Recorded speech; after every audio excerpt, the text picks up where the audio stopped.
મિત્રો, આજે મહાન ક્રાંતિકારી સમાજ સુધારક ક્રાંતિ જ્યોતિ સાવિત્રીબાઈ ફૂલેની જન્મ જયંતિ, હું એમને પ્રણામ અને વંદન કરું છું.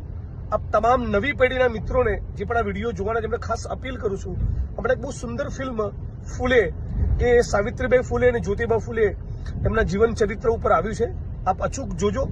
સાથોસાથ આપણે બધા જ લોકોએ આ મહાન વ્યક્તિત્વને એટલા માટે યાદ કરવા જોઈએ કે આપણા દેશમાં જે પણ દીકરીઓ, બહેનો, માતાઓ આજે સત્તાના સ્થાન ઉપર છે, બ્યુરોક્રેસીમાં છે કે જગતના કોઈ પણ ક્ષેત્રમાં આગળ વધી છે દેશના, એ બધાના મૂળમાં શિક્ષણ છે.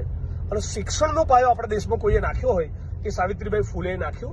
મહારાષ્ટ્રના એક નાનકડા ગામમાંથી નીકળી અને આટલું મોટું યોગદાન આપવું એ બિલકુલ નાની વસ્તુ નથી. એ સમયે જ્યારે રૂઢિવાદીઓ એમની પર છાણ અને ગોબર નાખતા, એવું કહેતા કે તને શરમ આવી જોઈએ, દીકરીઓને ભણાવવા નીકળી છે, એવું કહીને આ મહાન વ્યક્તિત્વ સાવિત્રીબાઈ ફૂલેનું અપમાન કરતા, પણ છતાંય અડગ રહ્યા. એમનો નિર્ધાર, એમનો નિર્ણય, એમનો પરિશ્રમ અકબંધ રહ્યો, અડગ રહ્યો, અફર રહ્યો. ઝૂક્યા નહીં, રૂઢિવાદીઓની સામે સતત લડતા રહ્યા, સતત સંઘર્ષ કરતા રહ્યા.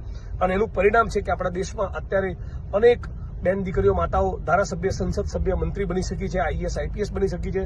પોતાના ઘર પરિવારમાં, સમાજમાં, દેશ દુનિયામાં બોલતી થઈ છે, લખતી થઈ છે, લડતી થઈ છે, જર્નાલિઝમમાં છે, મીડિયામાં છે.